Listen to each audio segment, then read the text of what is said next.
Programme खास खबर देख रहे दर्शकों का स्वागत। मैं हाँ कमलजीत सिद्धू ते तुसीं देख रहे हो दा पंजाब टॉक चैनल। पहली खबर वाल आउने आ। पहली खबर जो आ बंदी ਸਿੰਘਾਂ ਦੀ रिहाई का मोर्चा लग्या होया, पर इस दे उत्ते भाई राजोआणा ने बयान दिता होया ते दूसरे पासे सियासत भी पखी हुई है। भाजपा अकाली दल ते आप पंजाब की गल कर ली जाए या फिर होर पंथक धिरां की गल कर ली जाए तो दूसरा जो मुद्दा आ वह अडानी का आ कि अडानी का जो इस टाइम चर्चा देश विच हो रहा आ की है ये सारा कुछ। इस दे उत्ते आपां गल करांगे। पहली खबर वाल आउने आ।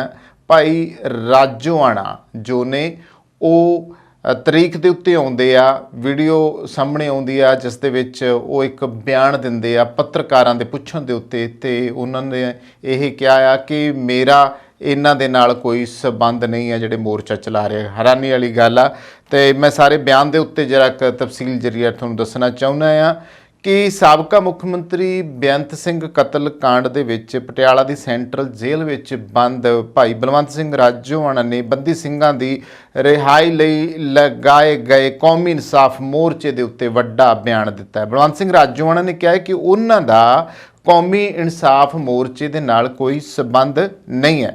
उन्हें कहा कि इस मोर्चे विच बहुते कांग्रेसी तुरे फिरदे आ ਅਤੇ ਸਾਡਾ ਬਾਪੂ ਇੱਕੋ ਹੀ ਹੈ श्री गुरु ग्रंथ साहब। उन्होंने कहा है कि मोर्चा लाउण वाले स्पष्ट करन कि वो किस पार्टी दे नाल संबंधित ने। वाकई वड्डी गल उन्होंने ये कही है। इस दे नाल ही राजोआणा ने कहा है कि मोर्चे नूं उन्हां दे अकाली होण दे उत्ते इतराज़ है, पर वो अकाली है ਅਤੇ अकाली ही रहणगे। उन्होंने कहा कि इस मोर्चे विच कांग्रेस वालों कीते गए तशद्दुदां दी गल क्यों नहीं की जाती। नुकता यह वाकई नोट करने वाला आ कि बाकी सारियां चीज़ां आ कांग्रेस राजकाल दे विच ही तकरीबन बहुता जिहड़ा आ सिखां दे उत्ते जुल्म होया आ, सिखां दा घाण कीता गया, चाहे वो 84 वाला होवे, चाहे बेअंत सिंह मुख मंत्री की सरकार समय पंजाब दे विच जो हालात बने सी और जिन्हां नूं ये कह के बहुते सिख नौजवान मार दिते गए आ, चाहे वो KPS गिल सीगा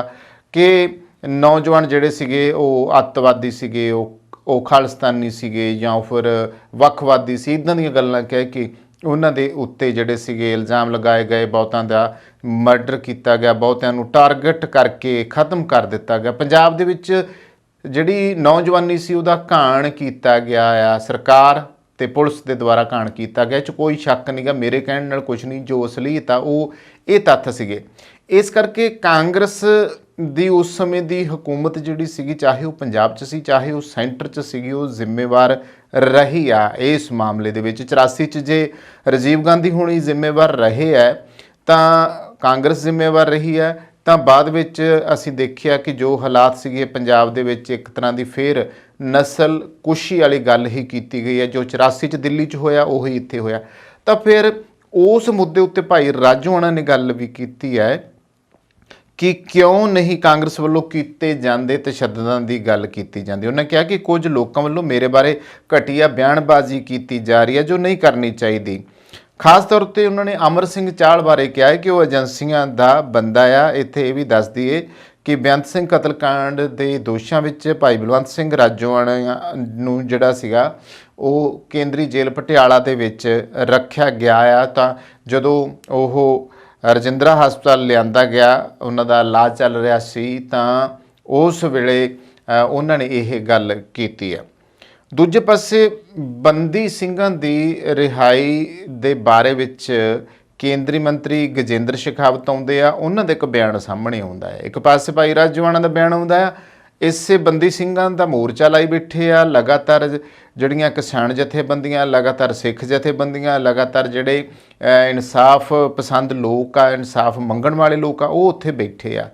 ਤਾਂ ਇੱਕ ਪਾਸੇ ਤਾਂ ਇਹ ਬਿਆਨ ਹੋ ਗਿਆ, ਦੂਜੇ ਪਾਸੇ ਬੰਦੀ ਸਿੰਘਾਂ ਦੀ ਰਿਹਾਈ ਦੀ ਮੰਗ ਵਿਚਾਲੇ ਕੇਂਦਰੀ ਮੰਤਰੀ ਗਜੇਂਦਰ ਸ਼ੇਖਾਵਤ ਬਿਆਨ ਇਹੋ ਜਿਹਾ ਦੇ ਗਏ ਨੇ ਕਿ ਜਿਸ 'ਤੇ ਸਿਆਸਤ ਪੱਕ ਗਈ ਹੈ। ਤਾਂ ਬੀਤੇ ਦਿਨ ਜਦੋਂ ਉਹ ਆਏ ਤਾਂ ਉਹਨਾਂ ਨੇ ਕਿਹਾ ਹੈ ਕਿ ਸਾਨੂੰ ਤਾਂ ਬੰਦੀ ਸਿੰਘਾਂ ਦੀ ਕੋਈ ਸੂਚੀ ਜਿਹੜੀ ਹੈ SGPC ਨੇ ਭੇਜੀ ਨਹੀਂ। ਵੇਖੋ ਕਿੱਡੀ ਹੈਰਾਨੀ ਦੀ ਗੱਲ ਹੈ। ਕੇਂਦਰ ਦੇ ਕੋਲ ਸਿਰਫ 9 ਨਾਵਾਂ ਦੀ ਲਿਸਟ ਹੈ ਜਿਸ ਦੇ ਵਿੱਚੋਂ 6 ਨੂੰ ਰਿਹਾ ਕਰ ਦਿੱਤਾ ਗਿਆ। ਇਹ ਕਹਿਣਾ ਉਹਨਾਂ ਦਾ। ਇੱਕ ਦੀ ਸਜ਼ਾ ਘੱਟ ਕਰਨ ਦੀ ਪਟੀਸ਼ਨ ਦਾਇਰ ਕੀਤੀ ਗਈ ਹੈ, ਜਦੋਂ ਕਿ ਇੱਕ ਦਾ ਕੇਸ ਦਿੱਲੀ ਅਤੇ ਇੱਕ ਦਾ ਕੇਸ ਕਰਨਾਟਕ 'ਚ ਚੱਲ ਰਿਹਾ। ਮਤਲਬ ਵੀ ਉਹਨਾਂ ਦੇ ਭਾ ਦਾ ਕੋਈ ਹੈ ਹੀ ਨਹੀਂ ਬੰਦੀ ਸਿੰਘ, ਤੇ ਮੋਰਚਾ ਫਿਰ ਕਾਹਦਾ ਆ, ਕਾਹਦੀ ਰਿਹਾਈ ਆ, ਕਾਹਦਾ ਰੌਲਾ ਆ। ਮਤਲਬ ਐਦਾਂ ਦਾ ਬਿਆਨ ਦੇ ਕੇ ਇਹੋ ਜਿਹਾ ਮਤਲਬ ਕਿ ਵੱਡਾ ਧਮਾਕਾ ਜਿਹਾ ਕਰ ਦਿੱਤਾ ਆ ਕਿ ਮਤਲਬ ਗੱਲ ਹਜਮ ਹੀ ਨਹੀਂ ਆਉਂਦੀ ਪਈ। ਉਹ ਕਹਿੰਦੇ ਜੀ SGPC ਦੀ ਤਾਂ ਨੇ ਸਾਨੂੰ ਲਿਸਟ ਨਹੀਂ ਦਿੱਤੀ। ਪਹਿਲੀ ਗੱਲ ਤਾਂ ਹੈਰਾਨੀ ਦੀ ਇਹ ਹੈ। ਦੂਜੀ ਗੱਲ ਆ, ਉਹ 9 ਕਹਿੰਦੇ 9 ਚ ਕਹਿੰਦੇ ਜੀ 6 ਰਿਹਾ ਕਰਤੇ। ਜੇ ਰਿਹਾ ਕੀਤੇ ਆ ਤੇ ਸ਼ੇਖਾਵਤ ਸਾਹਿਬ ਇਹ ਦੱਸਣ ਵੀ ਉਹ ਗਏ ਕਿੱਥੇ ਆ। ਜਿਹੜੇ ਬਾਕੀ ਦੇ ਆ, ਇੱਕ ਦਾ ਚਰਚਾ ਦੀ ਚੱਲਦੀ ਪਈ ਆ, 2 ਕਰਨਾਟਕ ਤੇ ਦਿੱਲੀ ਦੇ ਦੱਸਤੇ ਆ, 9 ਪੂਰੇ ਕਰਤੇ ਉਹਨਾਂ ਨੇ ਪੂਰੇ। ਮਤਲਬ ਉਹਨਾਂ ਦੀਆਂ ਨਜ਼ਰਾਂ ਦੇ ਵਿੱਚ ਕੁਛ ਵੀ ਅਜਿਹਾ ਨਹੀਂ ਹੈਗਾ। ਕਿੱਡੀ ਹੈਰਾਨੀ ਦੀ ਗੱਲ ਆ। ਤਾਂ ਅੱਗੇ ਚੱਲਦੇ ਆ ਕਿ ਅੱਗੇ ਜਿਹੜੀ ਸੈਂਟਰ ਦੇ ਵਿੱਚ ਬੈਠੇ ਸਾਡੇ PM ਸਾਹਿਬ ਆ, ਉਹਨਾਂ ਦੀਆਂ ਕੀ ਬਿਆਨਬਾਜ਼ੀਆਂ ਸੀਗੀਆਂ ਤੇ ਇਸ ਦੇ ਉੱਤੇ ਅਕਾਲੀ ਦਲ ਕੀ ਬੋਲਦਾ ਹੈ, ਇਸ ਦੇ ਉੱਤੇ ਵੀ ਗੱਲ ਕਰਦੇ ਆ। ਤਾਂ ਹੈਰਾਨੀ ਇਸ ਗੱਲ ਦੀ ਹੈ ਕਿ ਉਹਨਾਂ ਨੇ ਕਿਹਾ ਹੈ ਕਿ ਇਹਨਾਂ 'ਚੋਂ 6 ਰਿਹਾ ਕੀਤੇ ਗਏ ਆ, ਇੱਕ ਦੀ ਸਜ਼ਾ ਘੱਟ ਕਰਨ ਦੀ ਪਟੀਸ਼ਨ ਦਾਇਰ ਕੀਤੀ ਹੈ, ਜਦੋਂ ਕਿ ਇੱਕ ਦਾ ਕੇਸ ਦਿੱਲੀ ਅਤੇ ਇੱਕ ਦਾ ਕਰਨਾਟਕ 'ਚ ਚੱਲ ਰਿਹਾ ਆ। ਤਾਂ ਇਸ ਮਾਮਲੇ ਉੱਤੇ ਸੁਖਬੀਰ ਸਿੰਘ ਬਾਦਲ ਦਾ ਬਿਆਨ ਵੀ ਸਾਹਮਣੇ ਆਉਂਦਾ ਹੈ। ਬਾਦਲ ਕਹਿੰਦੇ ਨੇ ਕਿ ਗਜੇਂਦਰ ਸਿੰਘ ਸ਼ੇਖਾਵਤ ਜਿਹੜੇ ਨੇ ਲੋਕਾਂ ਨੂੰ ਅਜਿਹਾ ਬਿਆਨ ਜਿਹੜਾ ਆ ਉਹ ਦੇ ਕੇ ਗੁੰਮਰਾਹ ਨਾ ਕਰਨ, ਲੋਕਾਂ ਨੂੰ ਗੁੰਮਰਾਹ ਨਾ ਕਰਨ, ਪੰਜਾਬ ਨੂੰ ਗੁੰਮਰਾਹ ਨਾ ਕਰਨ। ਇਹ ਦੋਵੇਂ ਦਾਅਵੇ ਝੂਠੇ ਆ, ਸੁਖਬੀਰ ਬਾਦਲ ਹੋਰਾਂ ਦਾ ਕਹਿਣਾ।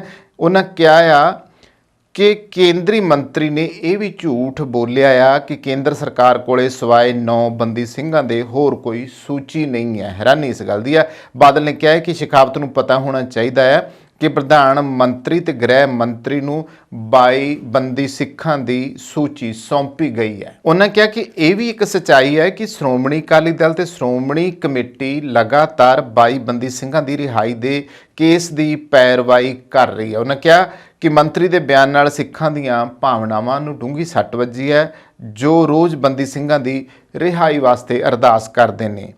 ਇਸ ਤੋਂ ਇਲਾਵਾ ਉਹਨਾਂ ਨੇ ਇੱਕ ਗੱਲ ਚੇਤੇ ਕਰਾਈ ਹੈ ਇੱਥੇ ਕਿ ਪ੍ਰਧਾਨ ਮੰਤਰੀ ਨਰਿੰਦਰ ਮੋਦੀ ਨੇ ਸ਼੍ਰੀ ਗੁਰੂ ਨਾਨਕ ਦੇਵ ਜੀ ਦੇ 550ਵੇਂ ਪ੍ਰਕਾਸ਼ ਪੁਰਬ ਦੇ ਉੱਤੇ ਐਲਾਨ ਕੀਤਾ ਸੀ ਕਿ ਸਾਰੇ ਬੰਦੀ ਸਿੰਘਾਂ ਨੂੰ ਰਿਹਾ ਕੀਤਾ ਜਾਊਗਾ। ਪਰ ਅਫਸੋਸ ਇਸ ਗੱਲ ਦਾ ਆ ਕਿ ਉਹ ਖੁਦ ਹੀ ਮੁੱਕਰੇ ਜਾ ਰਹੇ ਆ। ਭਾਜਪਾ ਦੀ ਲੀਡਰਸ਼ਿਪ ਪੰਜਾਬ 'ਚ ਕੁਝ ਹੋਰ ਬਿਆਨ ਦਿੰਦੀ ਹੈ ਤੇ ਪੰਜਾਬ ਤੋਂ ਬਾਹਰ ਕੁਝ ਹੋਰ ਹੈ। ਸੁਖਬੀਰ ਨੇ ਇਹ ਵੀ ਕਿਹਾ ਹੈ ਕਿ ਕੇਂਦਰ ਸਰਕਾਰ ਨੂੰ ਇੱਕੋ ਸਟੈਂਡ ਜਿਹੜਾ ਆ ਉਹ ਰੱਖਣਾ ਚਾਹੀਦਾ ਆ। ਇਹ ਬੰਦੀ ਸਿੰਘ ਉਹ ਲੋਕ ਆ ਜਿਨ੍ਹਾਂ ਨੇ ਸਜ਼ਾ ਪੂਰੀ ਕਰ ਲਈ ਆ ਅਤੇ ਉਹ ਇਨਸਾਫ ਮੰਗ ਰਿਹਾ। ਇੱਥੇ ਆ ਕੇ ਬਿਆਨ ਦੇਣ ਨਾਲ ਕੁਝ ਨਹੀਂ ਬਣਨਾ, ਉਸ ਨੂੰ ਕੁਝ ਕਰਕੇ ਦਿਖਾਉਣਾ ਪਊਗਾ। ਉਹਨਾਂ ਕਿਹਾ ਕਿ ਕੇਂਦਰ ਨੇ ਕਿਸਾਨੀ ਸੰਘਰਸ਼ ਦੌਰਾਨ ਵੀ ਕਿਹਾ ਸੀ ਕਿ ਅਸੀਂ ਕਿਸਾਨਾਂ ਨੂੰ MSP ਦੇਵਾਂਗੇ, ਪਰ ਅਜਿਹਾ ਕੁਝ ਨਹੀਂ ਹੋਇਆ। ਤਾਂ ਕੇਂਦਰ ਸਰਕਾਰ ਜਿਹੜੀ ਹੈ ਮੌਜੂਦਾ ਸਥਿਤੀ ਨੂੰ ਦੇਖ ਕੇ ਭੱਜਣ ਦੀ ਕੋਸ਼ਿਸ਼ ਕਰ ਰਹੀ ਹੈ, ਪਰ ਉਹ ਭੱਜ ਨਹੀਂ ਸਕਦੀਗੀ। ਤਾਂ ਪੰਜਾਬ ਸਰਕਾਰ ਦੇ ਉੱਤੇ ਵੀ ਇਸ ਮਾਮਲੇ ਦੇ ਵਿੱਚ ਉਹਨਾਂ ਨੇ ਨਿਸ਼ਾਨਾ ਲਗਾਇਆ ਆ। ਤਾਂ ਖਾਸ ਜੋ ਚਰਚਾ ਛਿੜੀ ਉਹ ਇਸ ਕਰਕੇ ਹੈ ਕਿ ਇੱਕ ਪਾਸੇ ਤਾਂ ਭਾਈ ਰਾਜੋਆਣਾ ਇਦਾਂ ਦਾ ਬਿਆਨ ਦੇਈ ਜਾਂਦੇ ਆ, ਦੂਜੇ ਪਾਸੇ ਗਜੇਂਦਰ ਸ਼ੇਖਾਵਤ ਕਹਿੰਦਾ ਮੇਰੇ ਕੋਲ ਲਿਸਟ ਨਹੀਂ ਸਾਡੇ ਕੋਲ ਪਹੁੰਚੀਗੀ, 9 ਦੀ ਸੀ ਤੇ ਉਹਨੇ ਸਾਰਾ ਮਤਲਬ ਵੈਸੇ ਹੀ ਮਾਮਲਾ ਹੀ ਉਹਨੇ ਤਾਂ ਨਿਬੇੜਤਾ ਗੱਲ ਕਰਕੇ। ਤਾਂ ਤੀਸਰੇ ਪਾਸੇ ਸੁਖਬੀਰ ਬਾਦਲ ਹੋਣੀ ਇਕੱਲੇ 9 ਨਹੀਂ ਗੱਲ ਕਰ ਰਹੇ, 22 ਦੀ ਗੱਲ ਕਰ ਰਹੇ ਪਏ ਆ। ਸਿਰਫ ਅਸੀਂ ਤਸਵੀਰਾਂ ਕਈ ਇਹੋ ਜਿਹੀਆਂ ਦੇਖਾਂ ਜਿਹਦੇ ਵਿੱਚ 9 ਦੇ ਜਿਹੜੇ ਆ ਉਹ ਚਿਹਰੇ ਸਾਹਮਣੇ ਆਉਂਦੇ ਆ, ਪਰ ਬਾਕੀ ਜਿਹੜੇ ਹੁਣ 22 ਦੀ ਗਿਣਤੀ ਸੀਗੀ ਤੇ ਬਾਕੀ ਜਿਹੜੇ ਚਿਹਰੇ ਆ ਉਹ ਨਜ਼ਰ ਨਹੀਂ ਆਉਂਦੇਗੇ 9 ਤੋਂ ਜਿਹੜੇ ਹਟ ਕੇ ਆ, ਹੈ ਨਾ। ਇਸ ਦੇ ਉੱਤੇ ਵੀ ਸ਼ਾਇਦ ਉਹ ਇਦਾਂ ਸਮਝੀ ਬੈਠੇ ਆ। ਪਰ ਹੈਰਾਨੀ ਦੀ ਗੱਲ ਆ ਕਿ ਜਦੋਂ ਦੇਸ਼ ਦਾ ਮੋਹਰੀ PM ਨਰਿੰਦਰ ਮੋਦੀ ਹੋਣ ਦੀ ਗੱਲ ਕਰ ਲਈਏ, ਜਦੋਂ ਮੋਦੀ ਜੀ ਇਹ ਗੱਲ ਕਹਿੰਦੇ ਆ ਕਿ ਭਾਈ ਅਸੀਂ ਰਿਹਾ ਕਰਾਂਗੇ 550 ਸਾਲਾਂ ਦੇ ਉੱਤੇ, ਉਹਨਾਂ ਦੀਆਂ ਸਟੇਟਮੈਂਟਾਂ ਪਈਆਂ। ਹੁਣ ਤਾਂ ਮੀਡੀਆ ਦਾ ਯੁੱਗ ਹੈ, ਇਹਦੇ ਵਿੱਚ ਤਾਂ ਕੋਈ ਗੱਲ ਇਹੋ ਜਿਹੀ ਹੈ ਨਹੀਂ ਵੀ ਜਿਹੜੀ ਹੁਣ ਕਿਤੇ ਲੁਕੋ ਕੇ ਰੱਖੀ ਜਾ ਸਕੇ। ਹੁਣ ਤਾਂ ਜਿਹੜੇ ਵੀ ਹੈ ਲੋਕ ਪਰਤਾਂ ਫਰੋਲ ਕੇ ਮੂਹਰੇ ਰੱਖ ਲੈਂਦੇ ਆ। ਤੇ ਰਾਜਨੀਤੀ ਵਿੱਚ ਤਾਂ ਫਿਰ ਜਦੋਂ ਇਹੋ ਜਿਹੀ ਗੱਲ ਥਿਆ ਜੇ ਤਾਂ ਫਿਰ ਉਸ ਮਾਮਲੇ ਨੂੰ ਲੈ ਕੇ ਤਾਂ ਜ਼ਰੂਰ ਉਹ ਸਬੂਤ ਸਾਹਮਣੇ ਲਿਆਂਦੇ ਜਾ ਸਕਦੇ ਆ। ਦੂਜੇ ਪਾਸੇ ਇੱਥੇ ਭਗਵੰਤ ਮਾਨ ਜਿਹੜੇ ਕਿ CM ਪੰਜਾਬ ਨੇ, ਉਹਨਾਂ ਦੀ ਗੱਲ ਕਰ ਲੈਂਦੇ ਆ।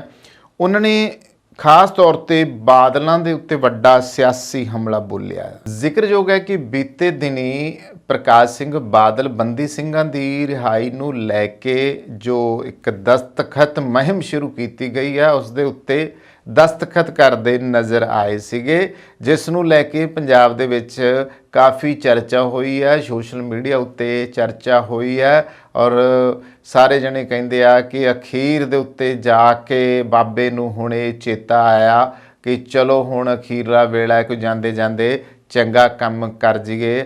ਹਾਲਾਂਕਿ ਬਾਦਲ ਤੇ ਉਹਨਾਂ ਦੇ ਭਾਈਵਾਲ ਤੇ ਉਹਨਾਂ ਦੀਆਂ ਉਸ ਵੇਲੇ ਦੀਆਂ ਸਰਕਾਰਾਂ ਜਦੋਂ ਉਹਨਾਂ ਦੀ ਸਾਂਝ ਸੀਗੀ ਉਸ ਸਮੇਂ ਇਹ ਸਾਰਾ ਕੁਝ ਹੋ ਸਕਦਾ ਸੀਗਾ, ਪਰ ਉਸ ਵੇਲੇ ਤਾਂ ਕਹਿੰਦੇ ਬਾਦਲ ਹੋਣਾ ਨੇ ਅੱਖਾਂ ਬੰਦ ਕਰੀ ਰੱਖੀਆਂ, ਉਦੋਂ ਤਾਂ ਸੋਚਿਆ ਹੀ ਨਹੀਂ ਹੈ। ਤੇ ਇੱਥੇ ਸੀਐਮ ਮਾਨ ਨੇ ਕਿਹਾ ਆ ਕਿ ਜਦੋਂ ਬਾਦਲਾਂ ਦੇ ਦਸਤਖਤਾਂ ਦਾ ਮੁੱਲ ਪੈਂਦਾ ਸੀ ਤਾਂ ਉਸ ਸਮੇਂ ਤਾਂ ਉਹਨਾਂ ਨੇ ਦਸਤਖਤ ਕੀਤੇ ਹੀ ਨਹੀਂ ਤੇ ਨਾ ਹੀ ਬੰਦੀ ਸਿੱਖਾਂ ਨੂੰ ਰਿਹਾ ਕਰਨ ਦਾ ਮਾਮਲਾ ਚੁੱਕਿਆ ਸੀ। ਉਹਨਾਂ ਕਿਹਾ ਕਿ ਪ੍ਰਕਾਸ਼ ਸਿੰਘ ਦੇ ਦਸਤਖਤਾਂ ਦਾ ਕੀ ਮੁੱਲ ਰਹਿ ਗਿਆ ਆ, ਹੁਣ ਤਾਂ ਭਾਵੇਂ ਉਹਨਾਂ ਤੋਂ ਜਿੱਥੋਂ ਮਰਜ਼ੀ ਅੰਗੂਠਾ ਵੀ ਕਿਉਂ ਨਾ ਲਗਵਾ ਲਓ ਉਸ ਦਾ ਕੋਈ ਮੁੱਲ ਨਹੀਂ ਹੈ।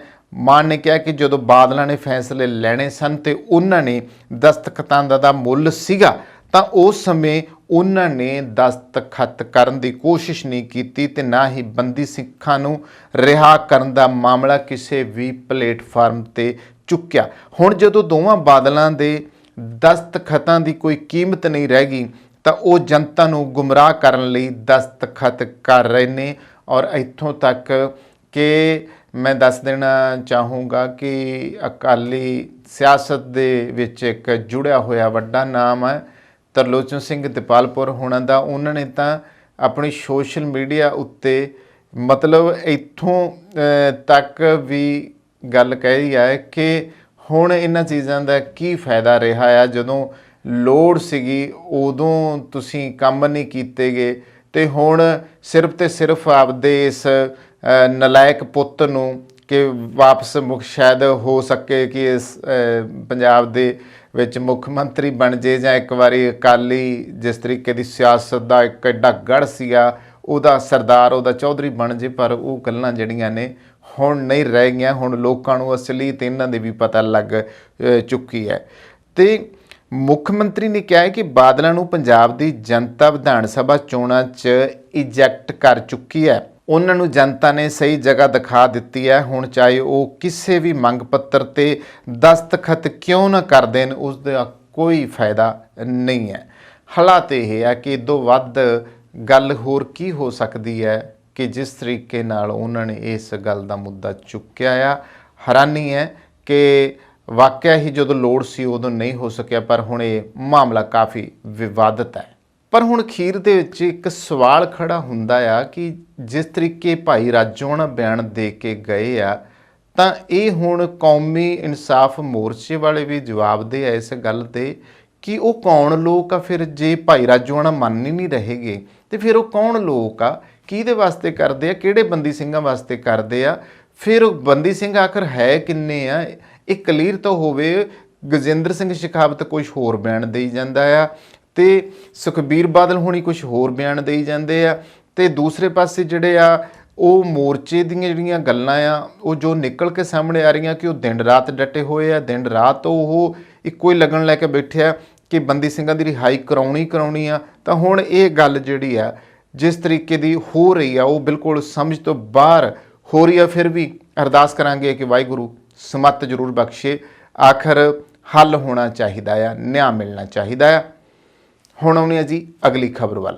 ਹਰ ਪਾਸੇ ਦਿਖਾਈ ਦੇ ਰਹੀ ਹੈ ਅਡਾਨੀ ਦੀ ਲੀਲਾ ਹੋ ਰਿਹਾ ਆ ਕਰੋਨੀ ਕੈਪੀਟਲਿਜ਼ਮ ਤੇ ਚਾਰੇ ਪਾਸੇ ਜਿਹੜੀ ਆ ਅਡਾਨੀ ਦੀ ਚਰਚਾ ਛਿੜੀ ਹੋਈ ਆ ਕਿਉਂਕਿ ਇਹ ਜੋ ਆ ਦੇਸ਼ ਲਈ ਖਤਰੇ ਦੀ ਘੰਟੀ ਆ ਕਰੋਨੀ ਕੈਪੀਟਲਿਜ਼ਮ। ਆਖਰ ਅਡਾਨੀ ਦਾ ਜਿਹੜਾ ਮੁੱਦਾ ਆ ਉਹ ਇੰਨਾ ਕੁ ਛਿੜਿਆ ਹੋਇਆ ਕਿ ਜੇ PM ਮੋਦੀ ਜੀ ਉਹਨਾਂ ਦੇ ਕੋਲੋਂ ਜਨਤਾ ਵੀ ਸਵਾਲ ਪੁੱਛਦੀ ਹੈ, ਰਾਜਨੀਤਿਕ ਪਾਰਟੀਆਂ ਵੀ ਸਵਾਲ ਪੁੱਛਦੀਆਂ ਨੇ ਕਿ ਜੇ ਮੋਦੀ ਜੀ ਬਾਕੀਆਂ ਦੇ ਉੱਤੇ ਛਾਪੇਮਾਰੀ ਕਰਾ ਸਕਦੇ ਹੋ, ਬਾਕੀਆਂ ਨੂੰ ਗ੍ਰਿਫਤਾਰ ਕਰਾ ਸਕਦੇ ਹੋ, ਤਾਂ ਅਡਾਨੀ ਜੀ ਦਿਨਾਂ ਦੇ ਵਿੱਚ ਦੁਨੀਆ ਦੇ ਸਿਖਰਲੇ ਮੀਰਾਂ ਦੇ ਵਿੱਚ ਤੁਹਾਡੇ ਕਾਰਜਕਾਲ ਦੌਰਾਨ ਆਏ ਨੇ ਉਹ ਆਏ ਨੇ ਤਾਂ ਕਿਉਂ ਆਏ ਨੇ ਕਿ ਉਹਨਾਂ ਨੇ ਜਿੱਡਾ ਵੱਡਾ ਆਹ ਹੁਣ ਫਰਾਡ ਵਾਲਾ ਕੰਮ ਹੋਇਆ ਆ ਤਾਂ ਉਸ ਨੂੰ ਦਬਾ ਦਿੱਤਾ ਗਿਆ ਕਿ ਉਹਨਾਂ ਨੂੰ ਗ੍ਰਿਫਤਾਰੀ ਕਰਨੀ ਨਹੀਂ ਬਣਦੀ ਸੀ, ਕਿ ਉਹਨਾਂ ਨੂੰ ਕੋਈ ਸਜ਼ਾ ਦੇਣੀ ਨਹੀਂ ਬਣਦੀ ਸੀ। ਇਸ ਦੀ ਲਗਾਤਾਰ ਜਿਹੜਾ ਆ ਮੁੱਦੇ ਨੂੰ ਲੈ ਕੇ ਸਿਆਸਤ ਗਰਮਾਈ ਹੋਈ ਹੈ। ਤਾਂ ਇੱਥੇ ਮੈਂ ਦੱਸ ਦੇਣਾ ਚਾਹੂੰਗਾ ਕਿ ਅਡਾਨੀ ਗਰੁੱਪ ਦੀਆਂ ਕੰਪਨੀਆਂ ਵੱਲੋਂ ਕੀਤੇ ਗਏ ਮਹਾਕਪਲੇ ਕਾਰਨ ਲੋਕਾਂ ਦੀ ਖੂਨ ਪਸੀਨੇ ਦੀ ਕਮਾਈ ਨੂੰ ਲਗਭਗ 10,000 ਕਰੋੜ ਰੁਪਏ ਦੇ ਲੱਗੇ ਚੂਨੇ ਨਾਲ ਇੱਕ ਗੱਲ ਤਾਂ ਸਾਫ਼ ਹੋ ਗਈ ਹੈ ਕਿ ਮੋਦੀ ਸਰਕਾਰ ਕਾਰਪੋਰੇਟ ਘਰਾਣਿਆਂ ਨੂੰ ਫਾਇਦੇ ਪਹੁੰਚਾਉਣ ਤੇ ਉਹਨਾਂ ਵੱਲੋਂ ਕੀਤੀ ਕਿਸੇ ਵੀ ਧੋਖੇਬਾਜ਼ੀ ਦੀ ਪਰਦਾਪੋਸ਼ੀ ਕਰਨ ਲਈ ਸਿਆਸੀ ਤੇ ਨੈਤਿਕ ਗਿਰਾਵਟ ਦੇ ਕਿਸੇ ਵੀ ਪੱਧਰ ਤੱਕ ਡਿੱਗ ਸਕਦੀ ਹੈ। ਮੋਦੀ ਦੇ ਪ੍ਰਧਾਨ ਮੰਤਰੀ ਦਾ ਅਹੁਦਾ ਸੰਭਾਲਣ ਤੋਂ ਬਾਅਦ ਅਜਿਹਾ ਕਿਹੜਾ ਅਲਾਦੀਨ ਦਾ ਚਿਰਾਗ ਅਡਾਨੀ ਦੇ ਹੱਥ ਲੱਗ ਗਿਆ ਕਿ ਉਹ ਦੁਨੀਆ ਦੇ ਅਮੀਰਾਂ ਦੀ ਸੂਚੀ ਵਿੱਚ 618ਵੇਂ ਨੰਬਰ ਤੋਂ ਉੱਪਰ ਉੱਠ ਕੇ ਤੀਜੇ ਨੰਬਰ ਦੇ ਉੱਤੇ ਪੁੱਜ ਗਿਆ। ਅਜਿਹਾ ਕੇਂਦਰ ਸਰਕਾਰ ਦੀ ਕਿਰਪਾ ਦ੍ਰਿਸ਼ਟੀ ਤੇ ਮਿਲੀ ਭੁਗਤ ਤੋਂ ਬਿਨਾ ਸੰਭਵ ਨਹੀਂ ਸੀ। ਔਰ ਕੋਈ ਸ਼ੱਕ ਨਹੀਂਗਾ ਕਿ ਦੇਸ਼ ਦੀਆਂ ਬਾਕੀ ਰਾਜਨੀਤਿਕ ਜਿਹੜੀਆਂ ਪਾਰਟੀਆਂ ਆ ਉਹ ਵਾਰ-ਵਾਰ ਇਹ ਗੱਲ ਚੁੱਕਦੀਆਂ ਆ ਕਿ ਅਡਾਨੀ ਜੀ ਮੋਦੀ ਜੀ, ਅਡਾਨੀ ਜੀ ਮੋਦੀ ਜੀ ਨਾਰੇ ਲੱਗ ਰਹੇ ਅੱਜ ਕੱਲ੍ਹ। ਤੁਸੀਂ ਮੋਦੀ ਜੀ ਕਿਉਂ ਅਡਾਨੀ ਜੀ ਨੂੰ ਇੰਨੀ ਜ਼ਿਆਦਾ ਤਰਜੀਹ ਦਿੱਤੀ ਆ, ਕਿਉਂ ਕਾਰਪੋਰੇਟ ਘਰਾਣਿਆਂ ਦੇ ਹੱਕ ਦੇ ਵਿੱਚ ਭੁਗਤ ਗਏ ਹੋ? ਤੇ ਚਰਚਾ ਤਾਂ ਕਾਫੀ ਦਿਨਾਂ ਤੋਂ ਚੱਲਦੀ ਪਈ ਆ ਔਰ ਖਾਸ ਤੌਰ ਤੇ ਉੱਤੇ ਸੰਸਦ ਵਿੱਚ ਵੀ ਜਿਸ ਤਰੀਕੇ ਕਾਂਗਰਸ ਨੇ ਘੇਰਿਆ ਆ ਨਰਿੰਦਰ ਮੋਦੀ ਹੋਰਾਂ ਨੂੰ, ਉਹਨਾਂ ਵੱਲੋਂ ਵਾਰ-ਵਾਰ ਸਵਾਲ ਜਿਹੜੇ ਆ ਉਹ ਇਹੀ ਕੀਤੇ ਜਾਂਦੇ ਆ।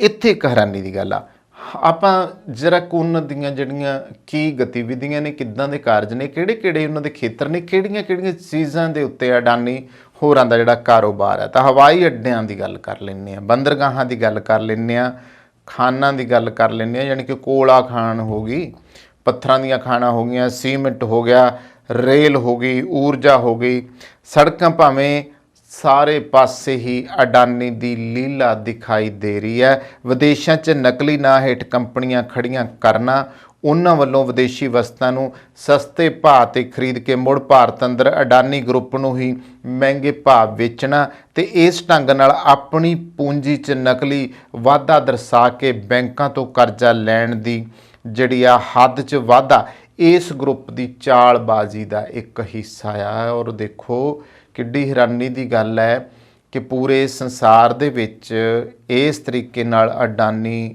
ਨੰਬਰ 1 ਦੇ ਉੱਤੇ ਜਾ ਕੇ ਬੈਠ ਗਿਆ। ਇਹ ਕਰਜ਼ਾ ਜਿਹੜਾ ਆ ਪੈਸੇ ਅਤੇ ਸ਼ੇਅਰਾਂ ਦੇ ਰੂਪ ਵਿੱਚ ਜਿਹੜਾ ਭਾਰਤ ਦੀਆਂ ਬੈਂਕਾਂ, SBI ਅਤੇ ਜੀਵਨ ਬੀਮਾ ਕਾਰਪੋਰੇਸ਼ਨ ਤੋਂ ਲਿਆ ਗਿਆ ਆ, ਆਮ ਲੋਕਾਂ ਵੱਲੋਂ ਜਮ੍ਹਾਂ ਕੀਤੀ ਗਈ ਜਿਹੜੀ ਖੂਨ ਪਸੀਨੇ ਦੀ ਕਮਾਈ ਸੀਗੀ ਉਹਦਾ ਸਾਰਾ ਪੈਸਾ ਇਹਨਾਂ ਥਾਵਾਂ ਦੇ ਉੱਤੇ ਲੱਗਦਾ। ਹੁਣ SBI ਦੀ ਆਪਾਂ ਗੱਲ ਕਰ ਲੈਂਦੇ ਹਾਂ ਨਾ, ਉੱਥੇ ਵੀ ਆਪਾਂ ਪੈਸਾ ਜਮ੍ਹਾਂ ਕਰਾਉਂਦੇ ਹਾਂ। ਫਿਰ ਮੈਂ ਦੂਸਰਾ ਜਿਵੇਂ ਅਸੀਂ ਬੀਮੇ ਦੀ ਗੱਲ ਕਰਦੇ ਹਾਂ, ਅਸੀਂ ਸਾਰੇ ਲੋਕ ਬੀਮਾ ਵੀ ਕਰਾਉਂਦੇ ਹਾਂ, ਅਸੀਂ ਉੱਥੇ ਆਪਦਾ ਪੈਸਾ ਜਿਹੜਾ ਜਮ੍ਹਾਂ ਕਰਾਉਂਦੇ ਹਾਂ। ਅਸੀਂ ਪਿਛਲੇ ਜਿਹੜੇ ਪਹਿਲੇ ਪ੍ਰੋਗਰਾਮ ਉਹਨਾਂ ਵਿੱਚ ਵੀ ਮੈਂ ਚਰਚਾ ਤੁਹਾਡੇ ਨਾਲ ਅਕਸਰ ਇਸ ਗੱਲ ਦੀ ਕੀਤੀ ਹੈ ਕਿ ਅਸੀਂ ਮਤਲਬ ਜਿੱਥੇ ਸੇਫ ਸਮਝਦੇ ਹਾਂ, ਜਿੱਥੇ ਸੁਰੱਖਿਆ ਸਮਝਦੇ ਹਾਂ, ਅਸੀਂ ਆਪਣਾ ਪੈਸਾ ਉੱਥੇ ਲਾਉਂਦੇ ਹਾਂ। ਪਰ ਜੇ ਸਾਡੇ ਪੈਸੇ ਦੇ ਨਾਲ ਇਸ ਤਰੀਕੇ ਹੋ ਜਾਵੇ ਕਿ ਜਦੋਂ ਪੈਸਾ ਅੱਗੇ ਜਿੱਥੇ ਲਗਾਇਆ ਗਿਆ ਉਹ ਅਦਾਰਾ ਡੁੱਬ ਜਾਵੇ, ਉਹ ਅਦਾਰਾ ਕਪਲਾ ਕਰ ਜਾਵੇ, ਉਹ ਅਦਾਰਾ ਭੱਜ ਜਾਵੇ, ਉਹ ਅਦਾਰਾ ਜਿਹੜਾ ਹੈਗਾ ਆ ਉਹ ਆਪਦੇ ਆਪ ਨੂੰ ਦਿਵਾਲੀਆ ਐਲਾਨ ਕਰ ਦੇਵੇ, ਤਾਂ ਫਿਰ ਕੀ ਰਹਿ ਜਾਂਦਾ ਆ? ਫਲਸਰੂਪ ਇਹ ਆ ਕਿ ਲੋਕ ਸੜਕਾਂ ਦੇ ਉੱਤੇ ਆਉਂਦੇ ਆ, ਲੋਕ ਨਾਅਰੇਬਾਜ਼ੀ ਕਰਦੇ ਆ, ਲੋਕ ਧਰਨਾ ਪ੍ਰਦਰਸ਼ਨ ਕਰਦੇ ਆ। ਦੇਸ਼ ਵਿੱਚ ਹੁਣ ਤੱਕ ਅਸੀਂ ਦੇਖਿਆ ਕਿੰਨੀਆਂ ਕੰਪਨੀਆਂ ਆਈਆਂ, ਕਿੰਨੇ ਅਦਾਰੇ ਇੱਦਾਂ ਦੇ ਆਏ ਆ ਜਿਨ੍ਹਾਂ ਨੇ ਏਡੇ ਏਡੇ ਵੱਡੇ ਕਪੜੇ ਕੀਤੇ। ਖਾਸ ਤੌਰ 'ਤੇ ਚਿੱਟ ਫੰਡ ਕੰਪਨੀਆਂ ਸਾਡੀਆਂ ਇੱਦਾਂ ਦੀਆਂ ਸੀਗੀਆਂ ਜਿਨ੍ਹਾਂ 'ਚ ਲੋਕਾਂ ਨੇ ਪੈਸਾ ਬਹੁਤ ਲਾਇਆ। ਉੱਥੇ ਪੈਸਾ ਵੀ ਲਾਇਆ ਪਰ ਨਾਲ ਦੀ ਨਾਲ ਇਹ ਹੋਇਆ ਕਿ ਪੈਸਾ ਲਾਇਆ ਪਰ ਪੈਸੇ ਲਾ ਕੇ ਸੁਰੱਖਿਅਤ ਹੋ ਗਏ, ਬਈ ਸਾਡਾ ਪੈਸਾ ਉੱਥੇ ਸੁਰੱਖਿਅਤ ਪਿਆ, ਹੁਣ ਸਾਨੂੰ ਕੋਈ ਦਿੱਕਤ ਨਹੀਂ ਆਊਗੀ, ਸਾਡਾ ਪੈਸਾ ਲੱਗਿਆ। ਪਰ ਜਿਸ ਤਰੀਕੇ ਨਾਲ ਹੁਣ ਇਹਨਾਂ ਦੋਨਾਂ ਅਦਾਰਿਆਂ ਦਾ LIC ਭਾਵ ਬੀਮਾ ਨਿਗਮ ਤੇ ਦੂਸਰੇ ਪਾਸੇ ਜਿਹੜੀ SBI ਆ, ਉਹਨਾਂ ਦਾ ਪੈਸਾ ਜਿਹੜਾ ਸੀਗਾ ਉਹ ਇਹਨਾਂ ਨੇ ਲਿਆ ਕਿਉਂਕਿ ਅਡਾਨੀ ਦੇ ਕਾਰੋਬਾਰ ਦੇ ਵਿੱਚ ਲੱਗਿਆ, ਉਹਦੇ ਸ਼ੇਅਰ ਇਹਨਾਂ ਨੇ ਖਰੀਦੇ ਹਨ। ਤੇ ਉਸ ਦੇ ਨਾਲ ਕੀ ਹੋਇਆ ਕਿ ਜਮ੍ਹਾਂ ਕੀਤੀ ਜਿਹੜੀ ਲੋਕਾਂ ਦੀ ਖੂਨ ਪਸੀਨੇ ਦੀ ਕਮਾਈ ਸੀ ਉਹੀ ਇਹਨਾਂ ਦੋਵਾਂ ਅਦਾਰਿਆਂ ਵਿੱਚ ਪਈ ਸੀਗੀ। ਪਰ ਹੁਣ ਥੋੜ੍ਹਾ ਨਾ ਬਹੁਤਾ ਨਾ ਤੁਸੀਂ ਮਤਲਬ ਹੈਰਾਨ ਰਹਿ ਜਾਓਗੇ ਕਿ ਕਿੱਥੇ ਪਹੁੰਚ ਗਿਆ ਦੁਨੀਆ ਦੇ ਕਰੋੜਾਂ ਦੀ ਸੂਚੀ, ਔਰ ਇੰਨਾ ਕਰੋੜਾਂ ਦਾ ਜਿਹੜਾ ਘਪਲਾ ਹੋਇਆ ਆ।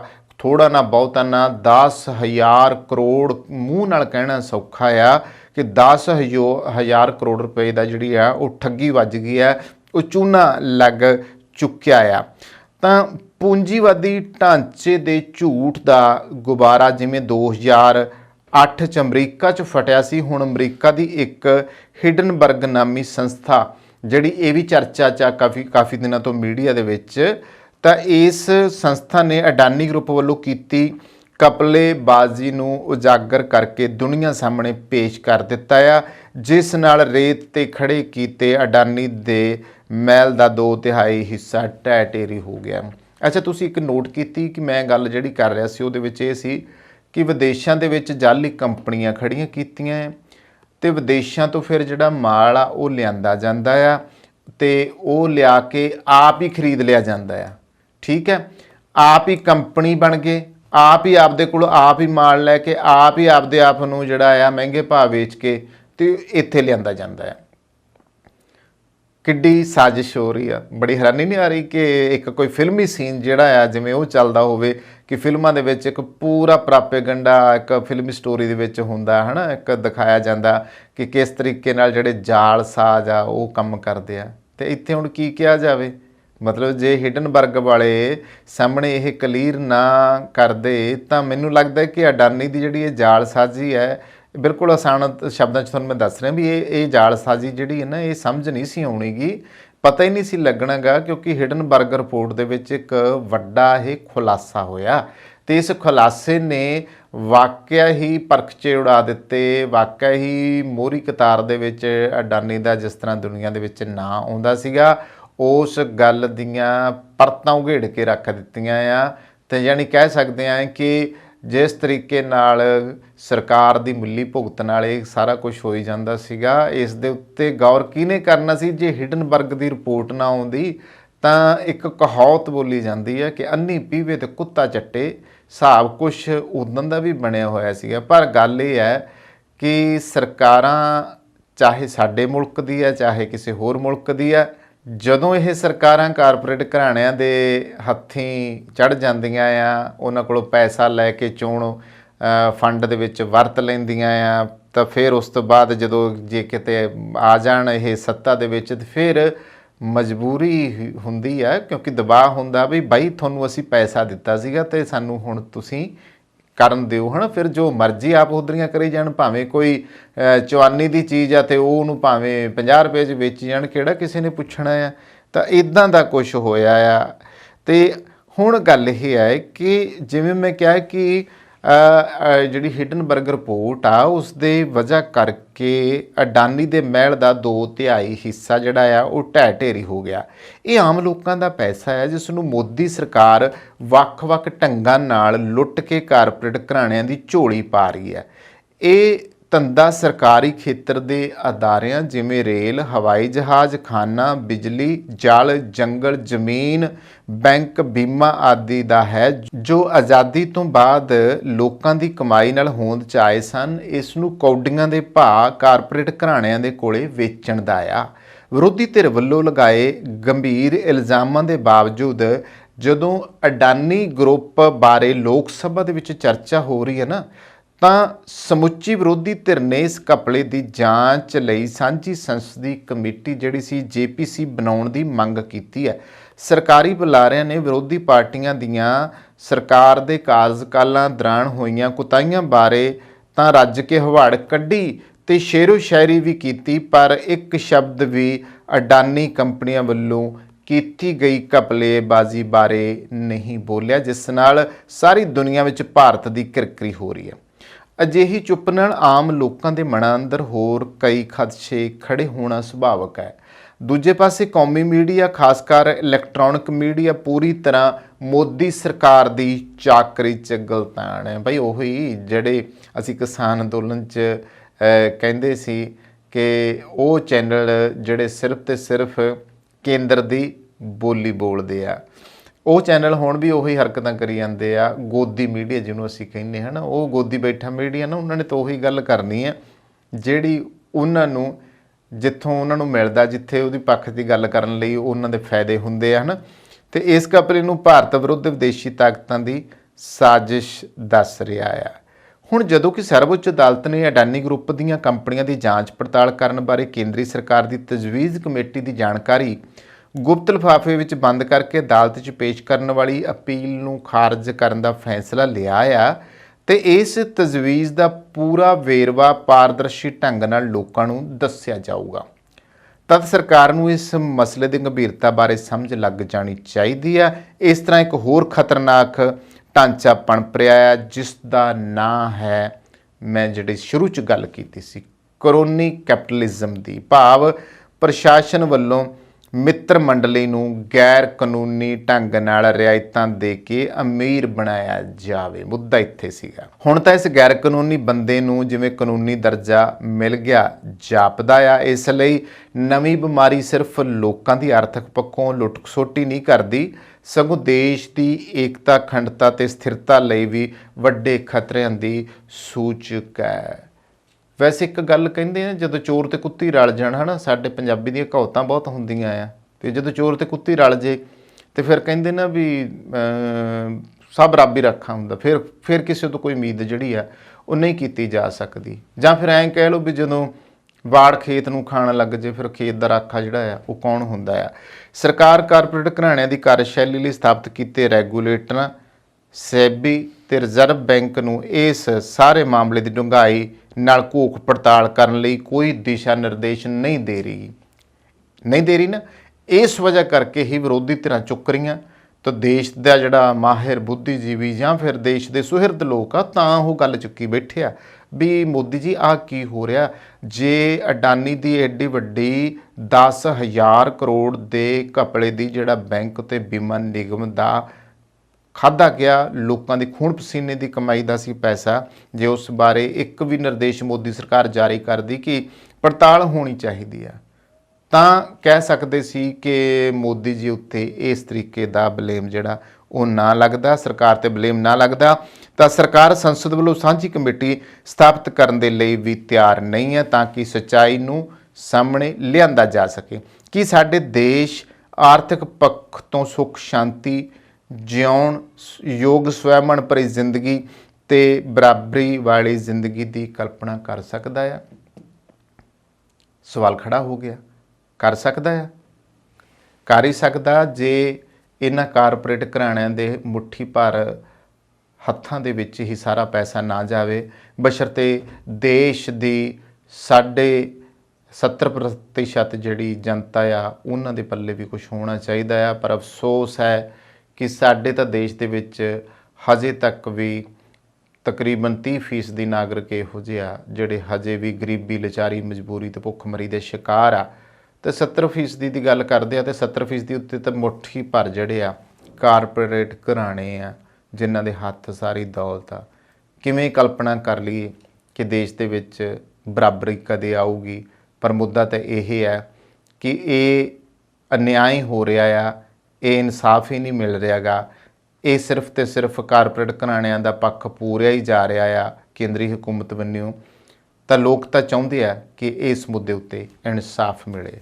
ਸੋ ਦੋਸਤੋ, ਇਹ ਸੀ ਦੋ ਖਬਰਾਂ ਜਿਨ੍ਹਾਂ ਉੱਤੇ ਗੱਲਬਾਤ ਕੀਤੀ। ਦੋਸਤੋ, ਇੱਥੇ ਹੀ ਕਰਦੇ ਹਾਂ ਸਮਾਪਤੀ। ਕੈਮਰਾ ਪਰਸਨ ਜਸ਼ਨਦੀਪ ਦੇ ਨਾਲ ਕਮਲਜੀਤ ਸਿੱਧੂ ਦਾ ਪੰਜਾਬ ਟਾਕਸ ਚੈਨਲ। ਤੁਹਾਡੀਆਂ ਗੱਡੀਆਂ ਲਈ ਕਿਸੇ ਵੀ ਤਰ੍ਹਾਂ ਦੀ ਮੁਰੰਮਤ ਜਾਂ 4 ਵੀਲਰ ਹੈਲਪਲਾਈਨ ਜੇਕਰ ਤੁਸੀਂ ਭਾਲ ਰਹੇ ਹੋ ਤਾਂ ਸੰਪਰਕ ਕਰੋ ਤੁਹਾਡੇ ਆਪਣੇ ਸ਼ਹਿਰ ਵਿਨੀਪੈਗ 'ਚ ਟਾਊਨ ਆਟੋ ਬਾਡੀ ਵਿਖੇ। ਸਤਿ ਸ੍ਰੀ ਅਕਾਲ ਜੀ, ਮੇਰਾ ਨਾਮ ਹੈਗਾ Shamsher Singh, town auto body ਤੋਂ। ਰੱਬ ਨਾ ਕਰੇ ਤੁਹਾਡੀ ਗੱਡੀ ਨੂੰ ਕੁਝ ਹੋ ਜਾਂਦਾ ਵਾ ਤੇ ਤੁਸੀਂ ਸਿੱਧਾ ਟਾਊਨ ਆਟੋ ਬਾਡੀ ਤੇ ਆਓ। ਅਸੀਂ ਇੱਥੇ ਇਹ ਸਾਡੀ ਜਿਹੜੀ ਸ਼ਾਪ ਹੈਗੀ ਡਾਇਰੈਕਟ ਰਿਪੇਅਰ ਸ਼ਾਪ ਹੈਗੀ ਆ। ਅਸੀਂ ਆਪਣੇ ਆਪ ਹੀ ਐਮਪੀਆਰ ਨੂੰ ਕਾਲ ਕਰਕੇ ਤੁਹਾਡੀ ਗੱਡੀ ਦਾ ਕਲੇਮ ਖੋਲ੍ਹ ਦਿੰਦੇ ਹਾਂ ਤੇ ਤੁਹਾਡੀ ਗੱਡੀ ਦਾ ਐਸਟੀਮੇਟ ਬਣਾ ਕੇ ਐਮਪੀਆਰ ਨੂੰ ਭੇਜ ਦਿੰਦੇ ਹਾਂ। ਕੋਈ ਵੀ ਤੁਹਾਡੀ ਗੱਡੀ ਤੇ ਸਕ੍ਰੈਚ, ਡੈਂਟ ਜਾਂ ਕੋਈ ਤੁਹਾਡੀ ਗੱਡੀ ਦੇ ਕੋਈ ਸ਼ੀਸ਼ੇ ਤੋੜ ਗਿਆ ਵਾ, ਤੁਸੀਂ ਸਾਨੂੰ ਕਾਲ ਕਰੋ, ਅਸੀਂ ਆਪਣੇ ਆਪ ਹੀ ਗਲਾਸ ਕਲੇਮ ਖੋਲ੍ਹ ਲੈਂਦੇ। ਇਹ ਸ਼ਾਪ ਜਿਹੜੀ ਆ ਇਹ ਐਮਪੀਆਰ ਦੀ ਕ੍ਰੈਡਿਟਡ ਸ਼ਾਪ ਹੈਗੀ ਆ ਵਾ। ਅਸੀਂ ਸਿੱਧੀ ਡਾਇਰੈਕਟ ਬਿਲਿੰਗ ਕਰਦੇ ਹਾਂ MPA ਨੂੰ। ਇੱਥੇ ਹੀ ਅਸੀਂ ਆਪ ਹੀ ਗਲਾਸ ਕਲੇਮ ਵੀ ਖੋਲ੍ਹਦੇ ਨੇ। ਤੁਹਾਨੂੰ ਗਲਾਸ ਕਲੇਮ ਖੋਲ੍ਹਣ ਦੀ ਫੋਨ ਦੀ ਲੋੜ ਨਹੀਂ ਹੈਗੀ, ਅਸੀਂ ਆਪਣੇ ਆਪ ਇੱਥੇ ਗਲਾਸ ਕਲੇਮ ਖੋਲ੍ਹਦੇ। ਜਦੋਂ ਤੱਕ ਤੁਹਾਡੀ ਗੱਡੀ ਇੱਥੇ ਸ਼ਾਪ ਤੇ ਰਹੂਗੀ ਉਦੋਂ ਤੱਕ ਅਸੀਂ ਕਾਰ ਰੈਂਟਲ ਵੀ ਦੇਵਾਂਗੇ। ਵੈਨ ਆ, ਟਰੱਕ, SUV, ਕੋਈ ਵੀ ਤੁਹਾਨੂੰ ਕਾਰ ਰੈਂਟਲ ਵੀ ਚਾਹੀਦੀ ਹੋਈ ਅਸੀਂ ਕਾਰ ਰੈਂਟਲ ਵੀ ਤੁਹਾਨੂੰ ਦੇਵਾਂਗੇ। ਆਪਣੀ ਸ਼ਾਪ ਲੋਕੇਸ਼ਨ ਹੈਗੀ ਹੈ 64 ਸਾਲਟਰ ਸਟਰੀਟ ਵਿਨੀਪੈਗ ਦੇ ਵਿੱਚ। ਜਿਵੇਂ ਤੁਹਾਨੂੰ ਪਤਾ ਹੀ ਹੈ ਸਨੋ ਆ ਰਹੀ ਹੈ ਵਿਨੀਪੈਗ ਦੇ ਵਿੱਚ, ਉਵੇਂ ਤੁਹਾਡੇ ਲਈ ਅਸੀਂ ਵਿੰਟਰ ਟਾਇਰ ਪ੍ਰੋਗਰਾਮ ਲੈ ਕੇ ਆਏ। MPA ਦਾ ਵਿੰਟਰ ਟਾਇਰ ਪ੍ਰੋਗਰਾਮ ਆ, ਉਹਦੇ ਵਿੱਚ $2000 ਤੱਕ ਤੁਹਾਨੂੰ MPA ਹੀ ਲੋਨ ਦਿੰਦੀ ਆ। ਵਿੰਟਰ ਟਾਇਰ ਪ੍ਰੋਗਰਾਮ ਵਿੱਚ ਅਲੋਏ ਵੀਲਸ, ਟਾਇਰ ਅਲਾਈਨਮੈਂਟ ਤੁਸੀਂ ਕਰਵਾ ਸਕਦੇ ਹੋ। ਕੋਈ ਵੀ ਤੁਹਾਨੂੰ ਜਾਣਕਾਰੀ ਦੀ ਲੋੜ ਆ ਤੁਸੀਂ ਸਾਨੂੰ ਜਦੋਂ ਮਰਜ਼ੀ ਫੋਨ ਕਰ ਲਓ 2044211300 ਤੇ, ਜਾਂ ਤੁਸੀਂ ਸਾਡੀ ਵੈਬਸਾਈਟ ਤੇ ਜਾ ਲਓ www.townautobody.ca। ਉਹਦੇ ਵਿੱਚ ਤੁਸੀਂ 24/7 ਲਾਈਵ ਚੈਟ ਤੁਸੀਂ ਏਜੰਟ ਦੇ ਨਾਲ ਕਰ ਸਕਦੇ ਹੋ। Thank you. ਹਾਂਜੀ, ਸਤਿ ਸ੍ਰੀ ਅਕਾਲ ਜੀ। ਮੇਰੀ ਗੱਡੀ ਦਾ ਇੱਥੇ ਇੱਕ ਡੈਂਟ ਜਿਹਾ ਪੈ ਗਿਆ ਸੀਗਾ। ਉਸ ਤੋਂ ਬਾਅਦ ਮੈਂ ਇਹਨਾਂ ਕੋਲ ਟਾਊਨ ਆਟੋਬੋਡੀ ਵਾਲਿਆਂ ਕੋਲ ਆਇਆ ਤੇ MPA ਤੋਂ ਕਲੇਮ ਲੈਣ ਤੋਂ ਬਾਅਦ ਇਹਨਾਂ ਕੋਲ ਗੱਡੀ ਆਪਾਂ ਨੇ ਰੱਖ ਦਿੱਤੀ ਤੇ ਥੋੜੀ ਦਿਨਾਂ ਦੇ ਵਿੱਚ ਇਹਨਾਂ ਨੇ ਗੱਡੀ ਮੇਰੀ ਪੂਰੀ ਚੰਗੀ ਤਰ੍ਹਾਂ ਮੁਕੰਮਲ ਕਰਕੇ ਸਹੀ ਕਰਕੇ ਦੇ ਦਿੱਤੀ ਹੈ ਤੇ ਨਾਲ ਦੀ ਨਾਲ ਇਹਨਾਂ ਨੇ ਗੱਡੀ ਦੀ ਮੇਰੀ ਦੀ ਡਿਟੇਲਿੰਗ ਵੀ ਕਰਤੀ, ਧੋਤੀ ਤੇ ਗੱਡੀ ਪੂਰੀ ਲਿਸ਼ਕਾਤੀ ਤੇ ਬਹੁਤ ਵਧੀਆ ਜਿਹੜੀ ਆ ਕਸਟਮਰ ਸਰਵਿਸ ਵੀ ਦਿੰਦੇ ਨੇ। ਤੇ ਜੇਕਰ ਤੁਹਾਨੂੰ ਉਸ ਟਾਈਮ ਤੇ ਜੇਕਰ ਤੁਹਾਡੀ ਗੱਡੀ ਖਰਾਬ ਹੋਈ ਹੈ ਤੇ ਕੋਈ ਰੈਂਟਲ ਗੱਡੀ ਤੁਸੀਂ ਚਲਾਉਣ ਨੂੰ ਲੈਣੀ ਹੈ ਤੇ ਉਹ ਵੀ ਜਿਹੜੀ ਹੈ ਤੁਹਾਨੂੰ ਪ੍ਰੋਵਾਈਡ ਕਰ ਦਿੰਦੇ ਨੇ। ਮੈਂ ਤੁਹਾਨੂੰ ਹਾਈਲੀ ਰਿਕਮੈਂਡ ਕਰਾਂਗਾ ਵਿਨੀਪੈਗ ਏਰੀਆ ਦੇ ਵਿੱਚ ਜਾਂ ਤੁਸੀਂ ਕਿਸੇ ਹੋਰ ਲਾਗ ਪਾਸ ਦੇ ਏਰੀਆ ਦੇ ਵਿੱਚ ਤੁਹਾਡੀ ਗੱਡੀ ਆ ਖਰਾਬ ਹੁੰਦੀ ਹੈ, ਤੁਸੀਂ ਇਹਨਾਂ ਕੋਲ ਪਹੁੰਚੋ ਤੇ ਬਹੁਤ ਹੀ ਵਧੀਆ ਸਰਵਿਸ ਤੇ ਜਲਦੀ ਜਿਹੜੀ ਤੁਹਾਨੂੰ ਆ ਤੁਹਾਡੀ ਗੱਡੀ ਚਲਦੀ ਕਰਕੇ ਦੇ ਦਿੰਦੇ ਨੇ। Thank you ji. ਸਰਵਿਸ ਦਾ ਲਾਭ ਉਠਾਉਣ ਲਈ ਹੁਣੇ ਕੰਟੈਕਟ ਕਰੋ town auto body 64 Salter street Winnipeg MB Canada Manitoba. ਸਾਡਾ ਕੰਟੈਕਟ ਨੰਬਰ ਹੈ +1204 421 1300।